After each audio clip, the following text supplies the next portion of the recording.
I want to start off my presentation with something that happened on October 3rd, 2018, last year. So, as an author or speaker, it is going to be one of my biggest days in my career. My book, The Happy Human, Being Real in an Artificial Intelligent World, that just launched that week. And I was going to be interviewed at 4 p.m. on live TV on ABC 7 in San Francisco. Instead, at 4 p.m. on October 3rd, I chose to do something completely different. I was not in the TV studio. I was in the Stanford Hospital emergency room on a stretcher, an IV down my arm, rapidly losing consciousness. And the soon-to-be famous author had become infamous. And the happy human had devolved to become the unhappy human. And I know, sir, you're looking at me saying, what happened, right? And I said, I chose to be. Now, I didn't really make a choice to be in the emergency room. Nobody does that. But I had made a set of lifestyle choices leading up to that day that resulted in me being in the emergency room instead of the TV studio. In the prior 12 weeks, I had traveled to 9 cities in 4 countries.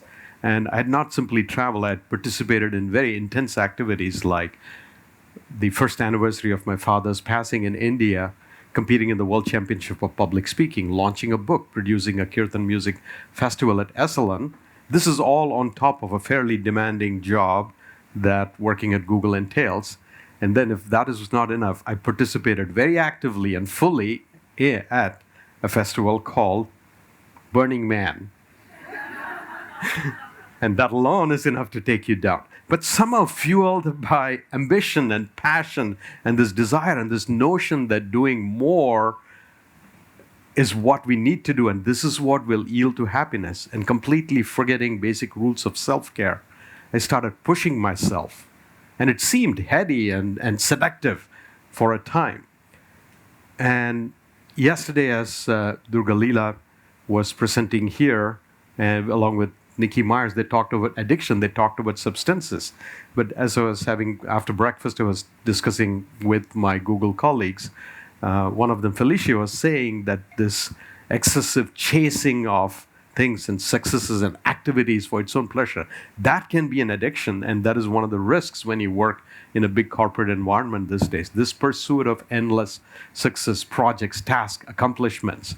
And for a period, I had got caught up in the seductiveness of it all, and in this false notion that that's what this doing more will give me happiness.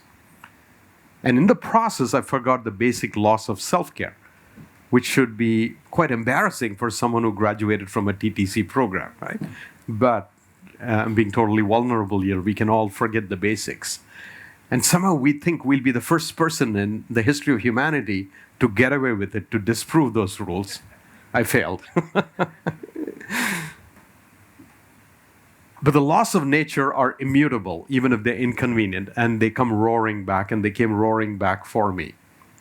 But now, looking back in hindsight, what had happened was, and since you're yoga teachers, many of you, and you understand basic anatomy, let me explain, and you'll quickly get the concept. The vagus nerve is the source of much. If you do calming practices, the vagus nerve kicks in a parasympathetic response that calms your entire nervous system down. On the other hand, if it is stressed, which is what I was doing to the vagus nerve, it gets agitated, and the vagus nerve runs through the diaphragm, and the diaphragm starts spasming, and which is what was happening to me. My diaphragm started spasming erratically, and the diaphragm controls our breathing, right? So my breathing became erratic, and it would manifest in something very innocuous. I was hiccuping, which we all do. Babies hiccup, and usually a digestive hiccup goes away. But this results in a chronic hiccup that goes on 24 hours. Day 1, day 2, day 3 does not stop. You cannot sleep. Your body is constantly hiccuping. And now I could not speak. I could not complete a single sentence without hiccuping. And I tried forcing myself through 3 public speaking engagements, and the audience grew more and more alarmed, because to them, it looks like I'm gasping, I'm dying on stage. Finally, I had to do what is called declare calendar bankruptcy. calendar bankruptcy. I wiped clean my entire calendar, 16 upcoming speaking engagements just to focus on this. And I said it is an act of compassion from the universe, because those of you who are parents know that if you're trying to advise your child to do something that is good for it, like go to bed early or eat less ice cream and more vegetables, and if your child does not listen, you confiscate its favorite toy to get the child's attention. And this is exactly what nature and the universe did.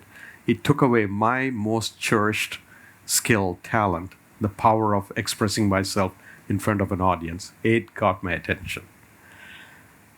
And what actually then took me back on the path to good health and eventually to happiness was a piece of advice that Sunita gave me. It was called Take Your Meds. Sunita is my health coach through a nonprofit organization called the South Asian Heart Foundation.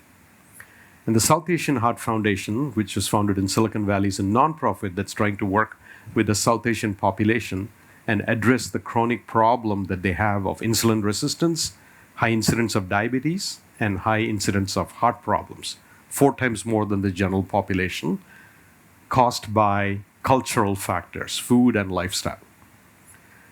So my health coach, Sunita, would regularly end every call with this piece of advice. She said, Gopi, remember to take your meds every day. Let me just do something to fix the...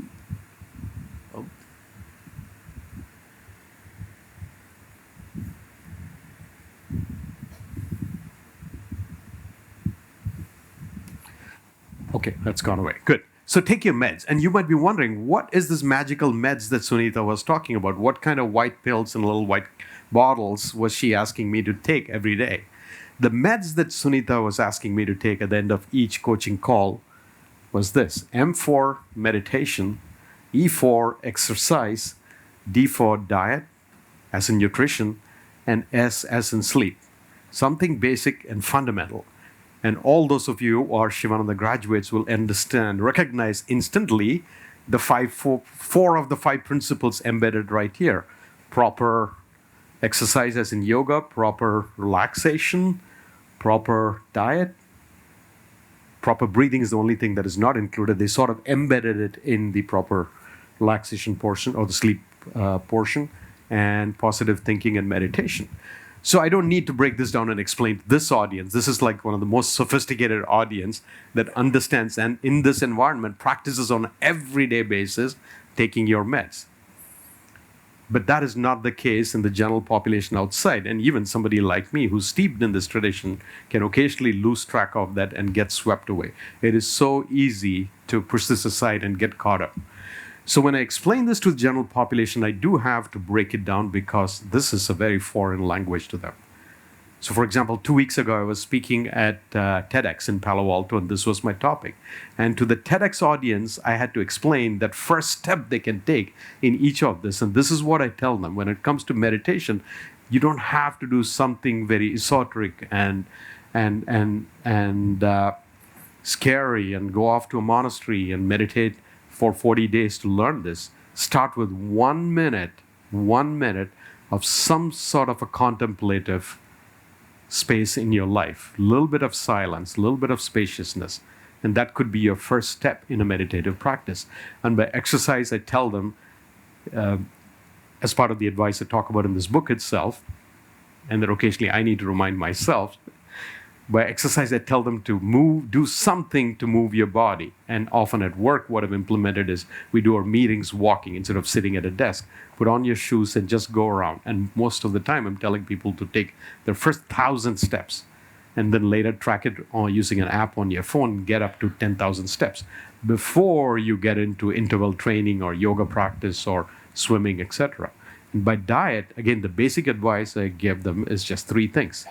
Drink more water, more of simply water, and less of every other beverage you put into your body. More water, less other beverages. Second, eat things that grow on plants, not made in plants. Meaning eat things that grow on a tree, shrub, or bush, and not coming out of a factory in a package. Less processed food. And the less human touch involved between plant and your mouth, the better. Okay, simple advice so that hopefully they'll stop going less to the drive-in counter of a fast food restaurant and more to the farmer's market and pick something directly from the farmer itself.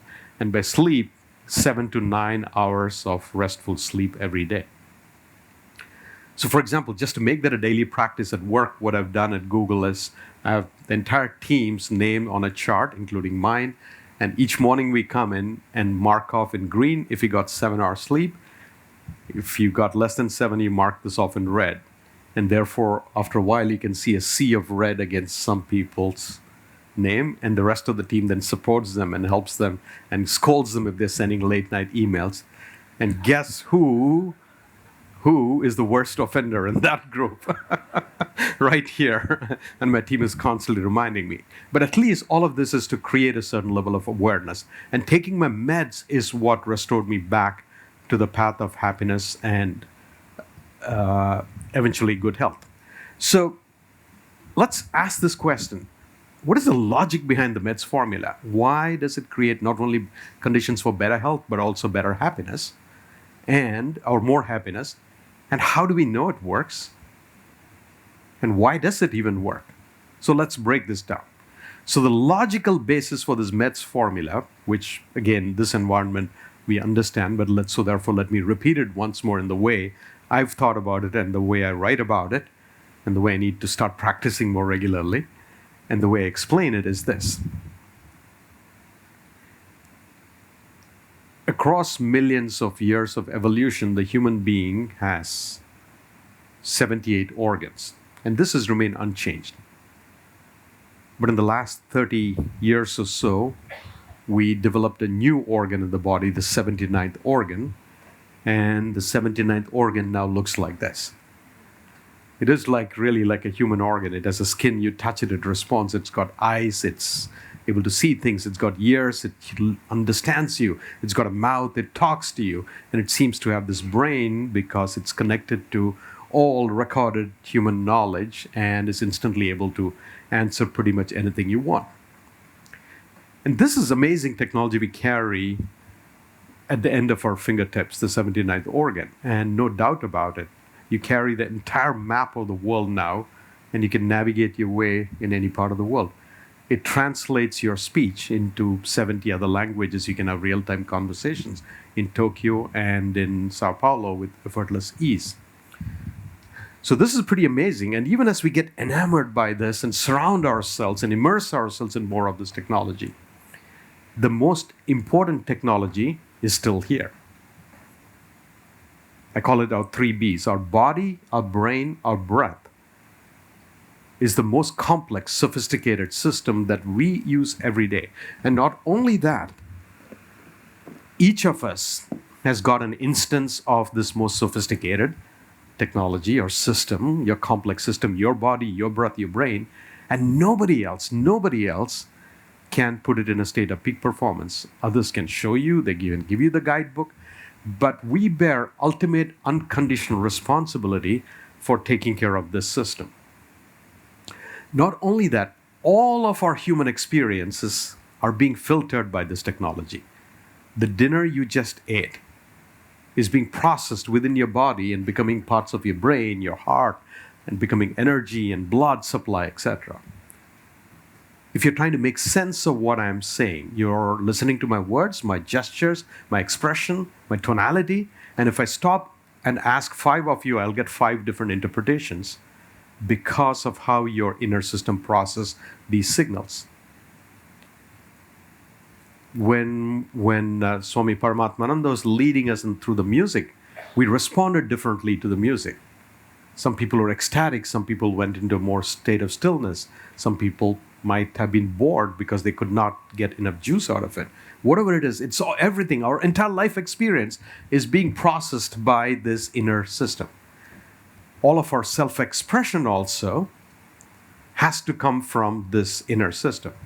So think of what you did as part of your karma yoga practice. Whether you cooked a meal, whether you worked in the garden, whether you stacked books in the bookstore, or whether you cleaned the temple, all of our self-expression, the greatest piece of software, the next amazing music you compose, has to be produced by this inner system. Therefore, the quality of our life, the quality of our expression, is determined by the quality of maintaining this inner technology and putting it into a state of peak performance. Which is why the entire system, the way a typical day is constructed here at the ashram, is a fantastic routine in putting this inner technology into a state of peak performance. Your body, your breath, your brain, your mind. So it is logical that if you are able to put your inner system into a state of peak performance, then you experience life at a peak state and you express yourself at a peak state. And that is the formula for ultimate happiness, experiencing and expressing yourself in a state of peak performance. And this is what I'd forgotten along the way and paid a price, and had to be reminded to go back to the basics of taking my meds every day. Now, before I go any further, let me pause, and the question you might be thinking is, so why did I write a book on happiness? Why am I here talking about the happy human? Because if you search on Amazon.com, there are 15,600 books that pop up on the topic of happiness. So the world does not necessarily need one more book on happiness. And yet the fact that there are that many books is indicative of how this is one of the most written about research topics. The Pope has a book on happiness. The Dalai Lama has written a book on happiness. It is enshrined into our constitution, the pursuit of happiness. It is such a fundamental need, and it's across cultures, across countries, across all types of people. It is so universal. And we pursue a lot of things. We pursue power, we pursue money, we pursue consumption, we pursue substances, we pursue relationships, we pursue things in the hope that it'll give us permanent happiness.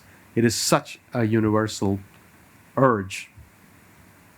But the founding fathers of the United States, when they enshrined into the Constitution, must have known a thing or two about its elusive nature, because they only promise the pursuit of happiness, never its capture. So this is really extraordinarily researched and sought after topic. But what led me to think about it and write about it was a specific event that takes place in any corporate setting every 90 to 180 days. So those of you who worked or work in a large corporate entity will identify. It is the season of performance evaluation. A time when no matter how objective they try to keep it, there is a subjective element. And it's a time when it introduces a period of suffering among the entire corporate population. Because you walk away thinking, nobody understands how hard I worked, the results I delivered, because look at the evaluation I got. And you also get caught up in the things by which you define your life, titles, levels, promotions, etc. So during one such 90-day period, I was walking around the Google campus with my coach, Stuart Newton, and I was going through my own angst around this issue. And as I was talking to Stuart and getting caught up in this issue, Stuart stopped me suddenly and said, Gopi, let me ask you this question. You're so caught up in levels and titles and promotion. What title would the Dalai Lama give you? And it was not a tongue-in-cheek question. I had met His Holiness a few months prior to that in Dharamsala. And when I met him, what struck me was this man has none of the trappings of what we would consider success or happiness. As a monk, he does not own anything. And as a monk living in exile in India, he's not even been in contact with the people he's supposed to lead, both as the temporal and spiritual head of Tibetan Buddhism.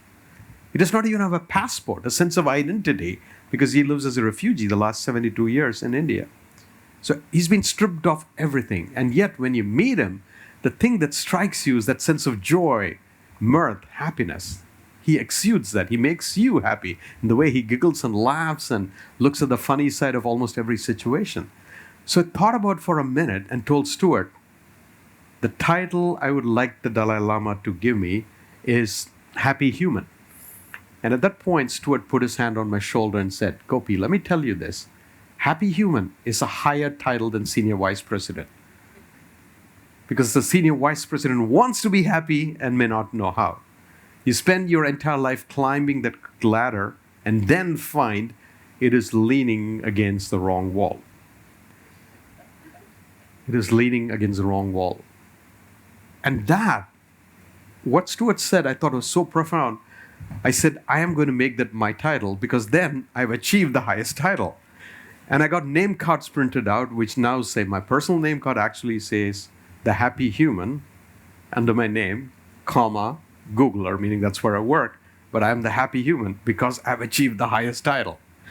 But it's not simply just putting in a title. It intrigued me about, so what makes you really happy? What are the fundamental drivers of happiness? And I started studying it, researching it, asking people, attending talks. And I found so much material, including there is a World Happiness Summit, an entire global conference on happiness that takes place right next door in Miami. And I spoke there the last 2 years after I wrote the book. And in the book, I explore my own attempts and failures at the happiness formula. And I sort of write, and today I'll talk of 3 of those principles. The first, I made an introduction, which was the MEDS formula, and I talked of the logical basis, but I forgot to add 2 more things. I said, I will tell you why it works and how do we know it works. So the reason why it works is not a complete accident. In traditions like yoga or around the world in every other tradition, if you look at each of the components, the meditation, the sleep, the exercise aspect, the food aspect, other human beings who have gone before us have experimented with it over thousands of years. And all of life is one giant experiment. Experiments by definition lead to unexpected results, but we will never find out till we try. And thankfully, over thousands of years, human beings have had that curiosity where they said, if I eat this, it makes my body feel like this. If I eat turmeric, it does this to my body. If I eat too much potatoes, it seems to have this effect. And they left little footprints for us. And this is what now we use as living lineages. And I am just an inheritor. All of us are just inheritors of what I call the operating manual. And Mirabai studied a lot of this in different traditions, and she'd talk about it.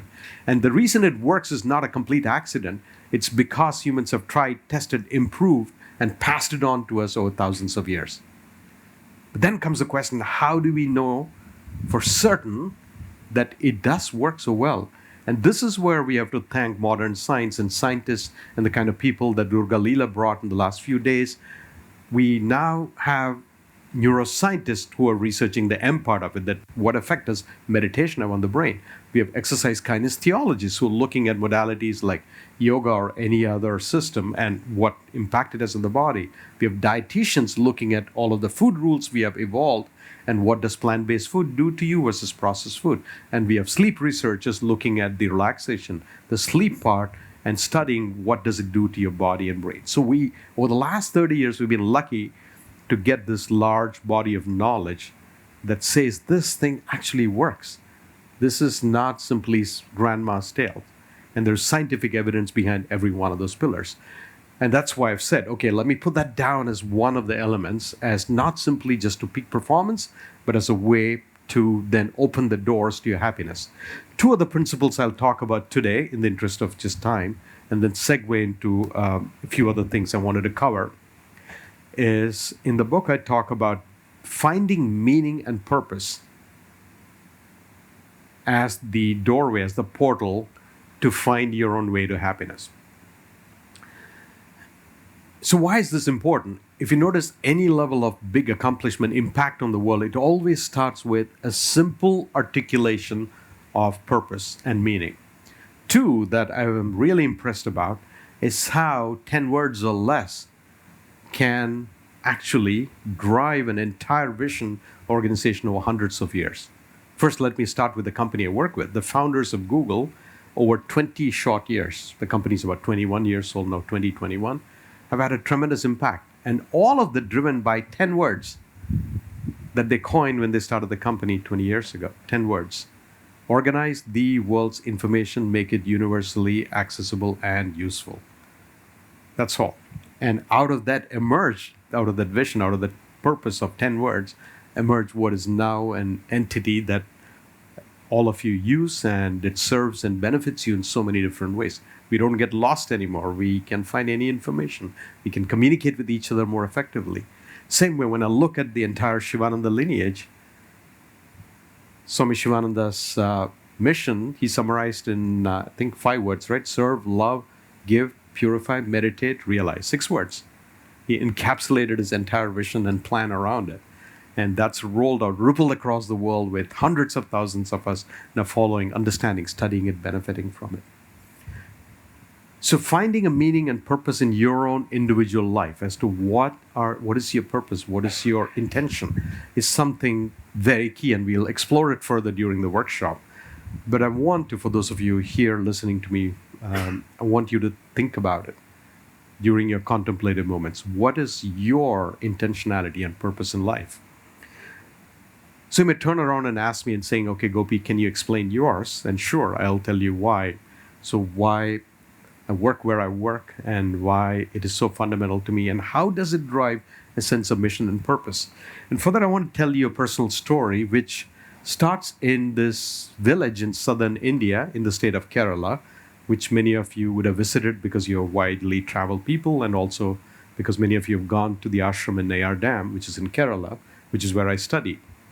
That village, I'm standing under the sign of that village, Chittalangeri, is special for me for three reasons. The first, if from that signpost that says Chittalangeri, you walk north about 3 miles, you reach another village called Namara, which some of you will recognize the name, is the birthplace of Swami Vishnudevananda, this gentleman here, the founder of this ashram. He was born there.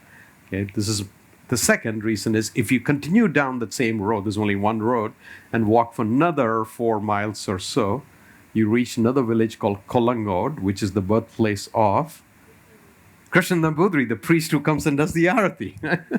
So they're all in the same area. And this village has got a very special place in my heart. This is where my parents are from. This is my mother's village. My father is from a neighboring village. And I go back there every year because we have our family temple there, and we have still family members living there. And this village is where my grandparents lived an entire life cultivating rice paddies much smaller than what this ashram occupies, the subsistence marginal farmers.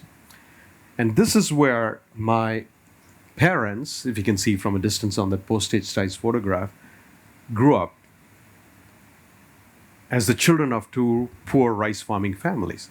It's a very emotional story for me to tell now because my father, who's on your right, the hero of my life, passed away a year and a half ago. And they had a very modest life. They grew up without electricity. They grew up without running water. They never received full education. They never went to college. All they could get access to was 10 years of schooling in a rural Indian village school, which is modest at best. But they had aspirations for their children, just like those of you who are parents in the audience have, that they would somehow receive some quality education and there would be social mobility. And thanks to those aspirations, their 4 kids, it's me and my 3 siblings, we went on to get 10 college degrees, higher degrees, even though my parents had never set foot in America, because 2 of the degrees actually came from Ivy League business schools in the US. And my parents had never even been to the US. So you might ask, what caused that kind of social mobility in one generation? It was simply access to information. Access to information. But when we were growing up, it was very slow access. I remember when I finished my undergraduate degree at my engineering school, I had to take an 8-hour train journey from where my institution was located, a town called Tiruchirappalli, all the way to the nearest big city called Chennai, which I know some of you have been to, so that I could look at a physical copy of the US World News Guide to Graduate Schools. 8-hour train journey to access a piece of information. Of course, today we pick up this device, and if it takes 8 seconds, we get so frustrated. But we did get access to that information, and that is what allowed us to progress forward. That is what allowed us to have that social mobility. And somewhere along the way, I had the intelligence and the presence of mind to sign up for the teacher's training course at the Nayar Dam Ashram, just as the ashram was founding. I was really young. I was younger than you should allow people into these courses. I was in high school, but they let me in, and it fundamentally pivoted my life. And the ashram was so new, they didn't have place for people to even sleep. So I slept in the yoga hall the entire 1 month. And as the bell went, you pack up your little grass mat, put it under somebody else's bed, and then go to class. And this is how we studied back then. It was okay. And to me, I was still jazzed by all of that. But today, when I go back to that village and look at the school where my mother studied, it still looks pretty much the same infrastructure-wise. Nothing much has changed, except for one difference. And this is a story that is unfolding in hundreds of thousands of communities around the world. This is not just a story in Kerala. It's happening in Peru. It's happening in Ghana. It's happening in rural United States, and right here in Bahamas. And that's kids with access to the kind of technologies that we are helping build, access to internet and everything you get. Now have access to the same amount of information as somebody who goes to Harvard University. In an era where information is like oxygen, we are leveling the playing field for humanity. They have access to the same TED Talks that you and I can watch. Even if they can't get to TED, they can watch National Geographic videos. They can listen to lectures coming out of the top institutions that they find online or Khan Academy lessons. And that is pretty astonishing. And this is what drives my sense of mission and purpose every single day. What gets me excited, and occasionally I get carried away, as happened during my health breakdown. But this is all well and good, and many of you here have a similar tremendous sense of mission and purpose that fires you up. But that is not a privilege available to all of humanity. So if you talk offline to Durga Leela, she works with a group of people often because she deals with substance addiction issues.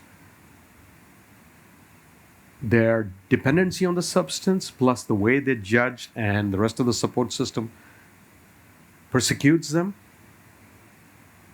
they're in an extremely difficult situation. So you might ask the question, what about people like that? How can we talk about meaning and purpose? And this is where I am blown away by by stories in the human condition I talk about in the book when I came across people like that. In their ability to rise out of the very most difficult and worst of situations and still find meaning and purpose, and through that open the portal to happiness. So one such inspiring story among 3 that I wrote about in the book I want to share with you. And this happened when I went to Nepal a few years ago with a team of Googlers. We went to look at the very difficult social problem that exists in that part of the world of sex trafficking, where young girls are taken away from their families on some pretext that they will get an education, or they're going to work in the restaurant industry or the entertainment business, and taken out of their family, the village, and to another part of the country or the world, and eventually end up getting trafficked into the sex trade. And it's a pretty horrific situation if you've been anywhere close to that industry. And during this trip, I got a chance to meet with several of the former victims now rescued. And if you listen to the stories, you see, like, I have a goddaughter their age when these girls were rescued, or when they were first taken away. And just imagine that someone like my goddaughter could be put into this kind of situation, forced to be in captivity and asked to service multiple clients every single day. It is a very horrific situation. And one of the women that I met who had come out of the situation and just blew my mind away with her sense of mission and purpose is this woman, Sunita Danwar. Sunita Danwar was 12 when she was duped out of her family with the promise of a better life. And because of the family's economic situation, they let her go. And somehow she was trafficked and smuggled and ended up in a brothel in Mumbai, and now in captivity. And at the age of 12, 13, 14, meet with or service the needs of multiple clients every day. Eventually, she was found. They found the police, Mumbai police, found that this was going on, and they rescued a group of girls who had been brought from Nepal, and they were returned back to Kathmandu. She was 15 at the time. Once they got to Kathmandu, the problem was the families would not take them back because of cultural issues. There was sense of shame, and obviously economic situation. Very, very complex problem. And I know some of you looking at me with shock. I can't even understand. I could not understand the underbelly of this problem. I was not there long enough. But this is what happened.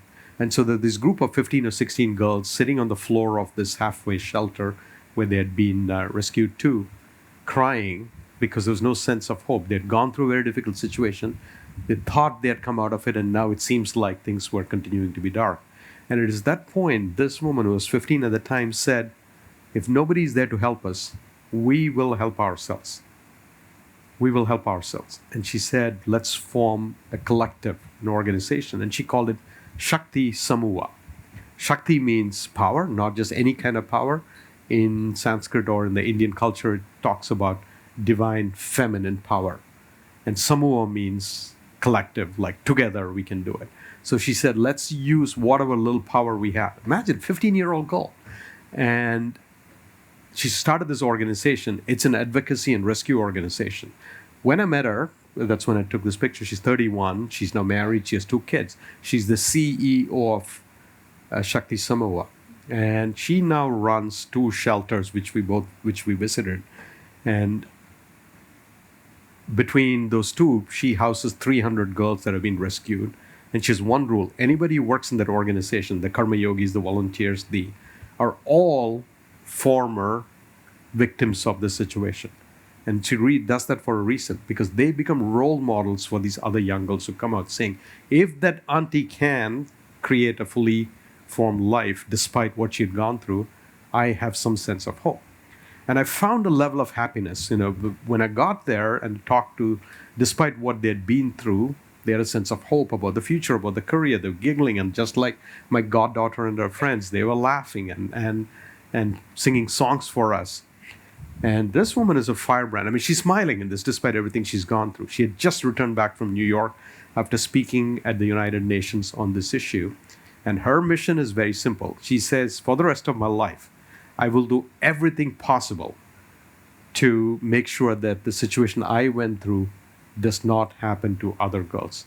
And this is what drives a sense of mission and purpose. And this is a great example of no matter how difficult or bleak your situation is, you can still navigate your way out of this through finding a primary sense of mission and purpose. I'll finish up with just one more principle from the book that I want to talk about, and it's called Walking Towards a Storm, and there are different instances of it. And Mirabai will talk about one tomorrow about walking towards death, the ultimate storm in all of our life, fearlessly. So here I want to address this topic. On a book on happiness, it is very easy to, as I was researching it, I realized that life is not perfect.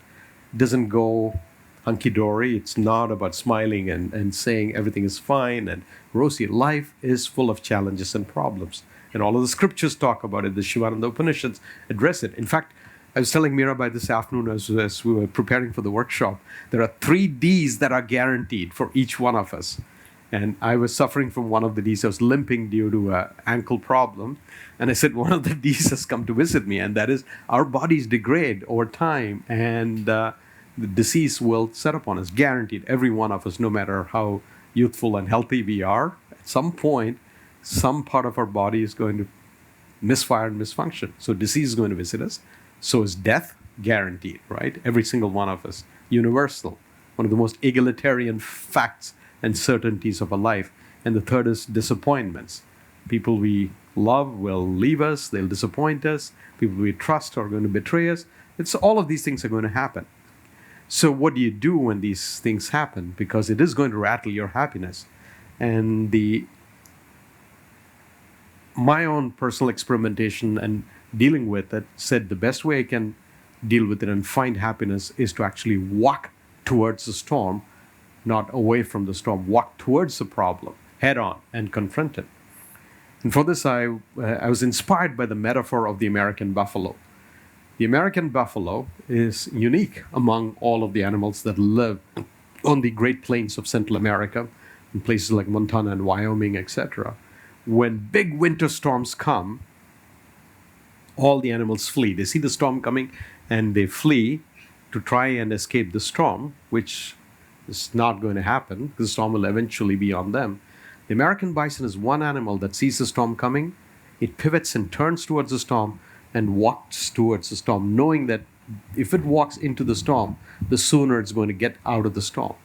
And I found that metaphor so striking and powerful, started adopting it, and I found that it gave me some amount of ability to deal with happiness and find my way into happiness. Sorry, deal with adversity and find my way into happiness. So, for example, it's now 6.5 years ago, I was giving a talk at a conference in San Francisco. My parents watched it.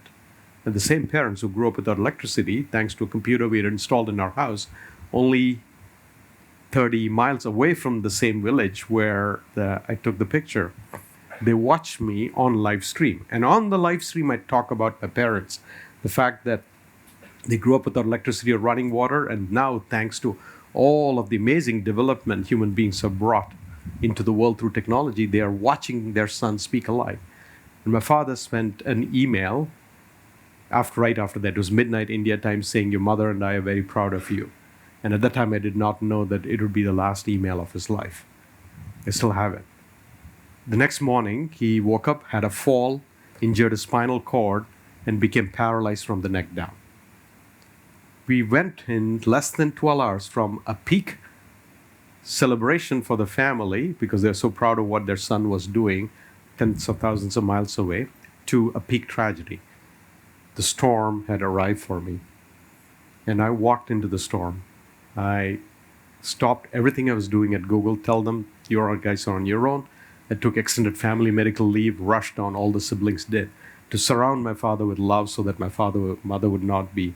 In 5 years, he had to be cared for, and I had to reframe everything in my life around it. But I saw it as an opportunity, that here is a person who took care of the entire family and took amazing care of us, never needed our help because he was the patriarch of the family. He took care of us from the time we were babies. And I said, much like Mirabai's tales of walking each other home, he was giving an opportunity in the final years of his life for us to care for him like we would care for a baby. And I didn't see a paralyzed father. I told my sisters and my mother that we now have a baby in the house, and we can goggle and cuddle and change diapers and feed the baby. And that reframing, walking towards the storm, actually helped us transform that experience as an opportunity not to suffer, but to celebrate life. And 5 years later, a year and a half ago, he passed away peacefully under some really mystical circumstances, where I was summoned by my mother. I flew down on a 31 hours of flying internationally, arriving at 7 a.m. at home, seeing him at 10 a.m. and at evening 4 p.m. After he was lucid, he talked to me, said goodbye, and passed away. The ultimate gift I could ask for. And that's an example of walking into the storm and asking yourself the question, in the worst of problems that is guaranteed to visit us, how can I still find my way to happiness? Let me transition from here in the last few minutes to talk about the workshop that is coming up, where we'll explore these kind of things in much more detail. So today was this first talk. Tomorrow, Mirabai is going to come and address the topic of... give me a second while I pull this up. So tomorrow, Mirabai will be at the satsang, and she's going to talk about life as karma yoga, finding and refinding your way. Over the next 2 days, we'll do 2 workshops at 12 and at 2 p.m. each day, 12 noon and 2 p.m. Tomorrow, Wednesday, the noon workshop will be Introduction to Mindfulness and Yoga. We'll talk about a sitting practice, we'll talk about a listening practice, and we'll talk about a walking practice. And then I'll do an introduction to the principles of yoga and how they fit into leading a mindfulness-based life, both in your personal life and professional life. The 2 p.m. session tomorrow will be on compassion and leadership, where we'll introduce the topic, we'll talk about self-compassion, and we'll talk about how to find compassion for the others in a very thoughtful, logical, systematic way. And then I'll talk about compassionate leadership as a leader, how do you act with compassion as opposed to the older, top-down, militarist style models of leadership. Wednesday, 10 a.m., Mirabai and I will talk about connecting to the other, how to cultivate loving. Sorry? Thursday, sorry, right? It's Thursday. I made a mistake here. Thursday at noon. It's not 10 a.m. Thursday at noon, we'll cover the topic of connecting to the other, where we'll cover issues like how to have loving awareness and losing the sense of separation. And then on Thursday at 2 p.m., we'll talk about how to take it from theory to practice to habit, how to build long-term habits, how to set intention, journaling, having a purpose, building tiny daily habits, etc. Good?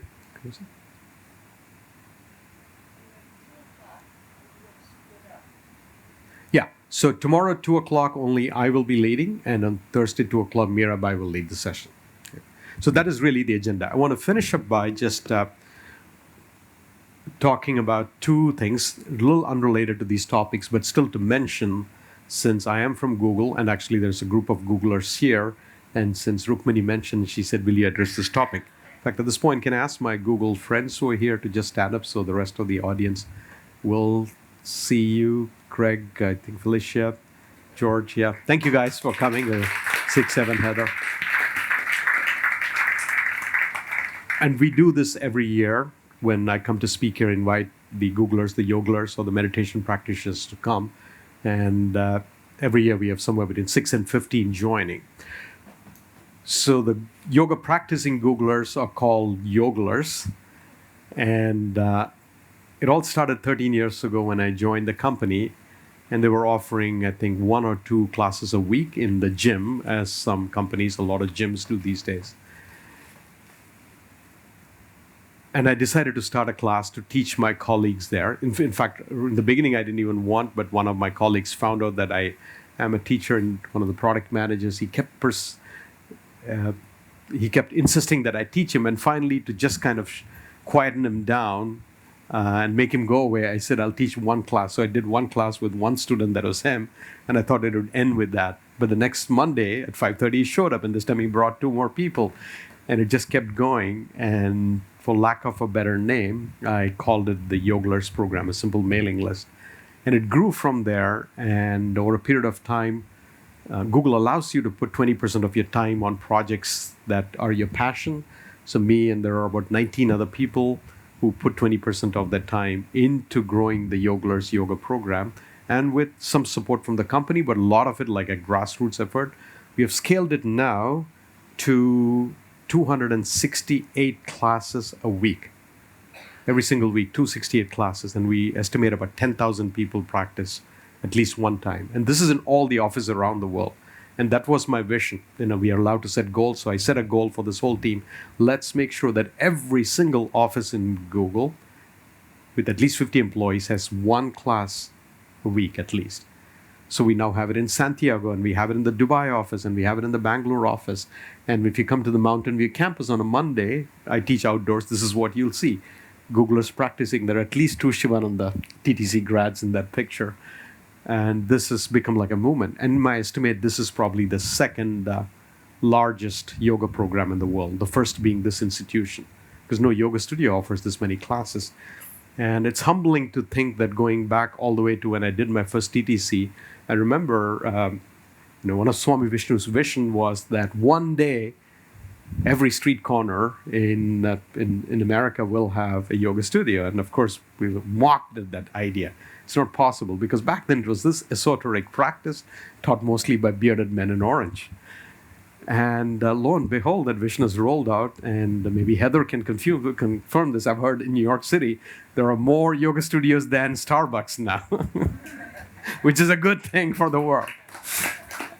So that's the Yogaless program, and it's become this incredible phenomenon. It's now a model that other companies try to look at and say, can we replicate it?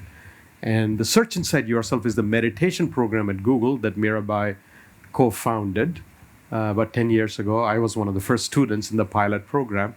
And this has become the largest training program at Google. It's the most oversubscribed. And at least 2 people here. I think Craig and Felicia, graduates of the program. And Felicia is actually going to become an instructor very soon, and she's going to be teaching it herself. So why are these kind of programs so prevalent in a tech company? It is because that company is progressive and understands that the most important asset for this company is not our database or software, the technology, but this thing here, the humans who work there. And these practices allow those humans to operate at a much better level of performance, and they are happier, and therefore they're more creative, and therefore they do amazing things. They have a bigger impact in the world. So during the workshop, we'll talk a little bit more detail about how it is structured, because some of you came and said, I would love to hear what exactly did you do to bring these kind of things into the company, and we will go over it. How you can be spiritual, I didn't want to use the word terrorist, that's a bad word, but kind of like find your way and without creating a stir, start a grassroots movement quietly and grow it and build something on a global scale. I want to pause. We got 5 more minutes just to make it a little interactive. I could possibly take 1 or 2 questions. So if you have a question, raise your hand. Is that okay, Rukmini? Yeah, so we have a mic going. If you have a question, raise your hand and we'll come to you. Who's got? Yeah, whatever it is. So I don't see a single hand. That means all your questions have been answered. You're fully enlightened.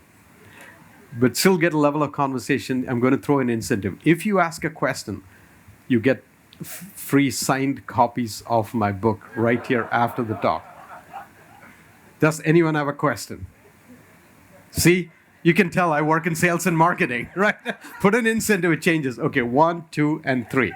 3 questions. 3 signed copies of The Happy Human. By tomorrow morning, you'll be incredibly happy. You just need to read it. All right, and when you ask the question, please tell us your name so we have some context, or even, what geography you may. My name's Tiffany Painter. And where are you visiting us from? From Bermuda. Bermuda. Hi, Tiffany. Welcome. Hi.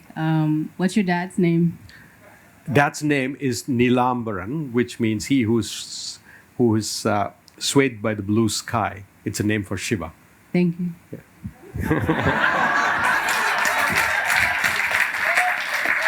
And I have a guess why you asked that name and what you're going to do with it. I just wanted to say thank you for your kindness and compassion. Thank you for doing that. Yeah. All right, sir, I think you go second. Oh, do you want us to bring the mic to you? Or are you good? Okay. Tiffany, come back and see me after the talk, and I will deliver on my promise. You spoke about being a happy human. Yeah, tell us your name. My name is Ray. Ray? Ray. Okay. That's correct. Thank you. That is short. What about the other half of the title, artificial intelligence? This is a lot of us don't know what's on the horizon here. It's not part of our popular culture. What's coming? What's coming? Yeah, that's a very deep and long question. And I got it. Yeah. Yeah. So, but in summary, it is the ability of machines to mimic human intelligence and do even much better than that, or look at vast amounts of data and information and figure things out, and actually to the great benefit of humanity. And I can give you a couple of examples of things that you already are doing and using that you may not even realize. So, for example, when you the recent translation works on your phone. It's highly useful. It's not because of human translators, it's because the machines have figured out between languages and how to translate. Or when we take millions of photographs on our phone, and then when you're looking for that picture of a sunset on a beach, it's impossible. There's nobody has the time to label, but it's actually a certain amount of machine level intelligence, machine learning or artificial intelligence that is there. I can talk about examples of how it helps us detect diabetic retinopathy among large populations where we don't have enough doctors to do that, because the machines have taught themselves to look at a picture of the retina and say you might have the problem. So there are a number of things. But there's also a lot of profound questions about what the implications, etc. are. And I don't have all the answers. Nobody has. But this is what the human beings are called to. Every 10 years, we have a major technology development, and it forces us as a race to ask the question, where is this all going? What is this going to do to us? What will our life be in the future? And it's for us to collectively figure this out. And this is where, if we have viveka, discrimination, and a certain level of natural intelligence, we will make the right decisions. Otherwise, we will make the wrong decisions and destroy each other and ourselves, as we have proven in the past. As a human race, we are extremely talented at that also. Thank you, Ray. So, I would like to ask a question about ethics and AI, but that would take too long a time. I'll ask you this question. Did you learn how to cure hiccups? did I learn how to cure hiccups? Yeah. Yeah. How did you do that? I did that, right? So what is your name? Michel from Quebec, Canada. Sorry, what is the name again? Michel. Michelle? Michel. Michelle from Quebec. Yeah, but taking my meds is what? I declared calendar bankruptcy, swept everything off my calendar, and went into extreme rest. In fact, one of the pieces of advice I gave, I had a Western doctor who works with company leaders, had seen this before, and an Ayurveda doctor. And she put me to sleep. She said, if your phone misbehaves, you reboot it. Similarly, she said, your body is so stressed, it needs to be rebooted. And she forced me to sleep the next 20 hours continuously with just a simple off-the-counter $5 Benadryl. And then the next day, she said, reduce it by 2 hours. So my waking time was just 4 hours first day, 6 hours, and that extreme rest. And that made the problem go down substantially.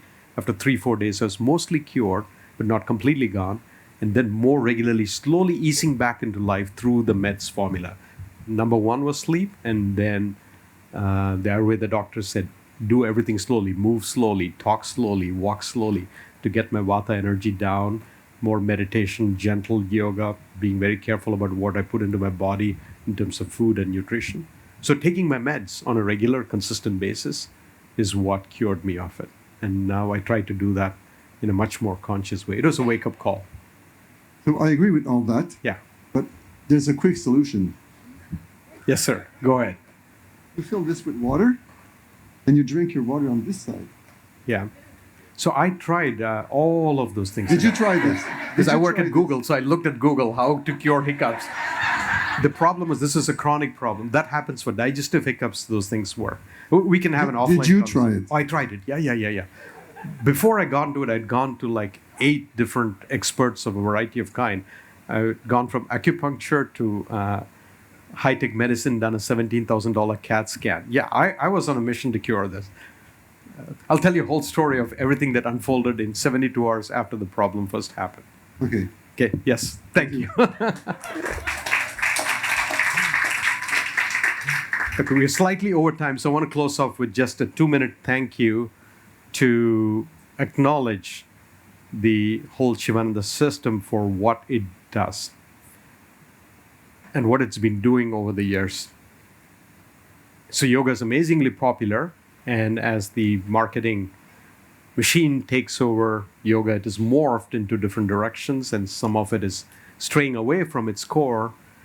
And the only reason we have this as a practice is because of a lineage, or because some teachers have passed it on.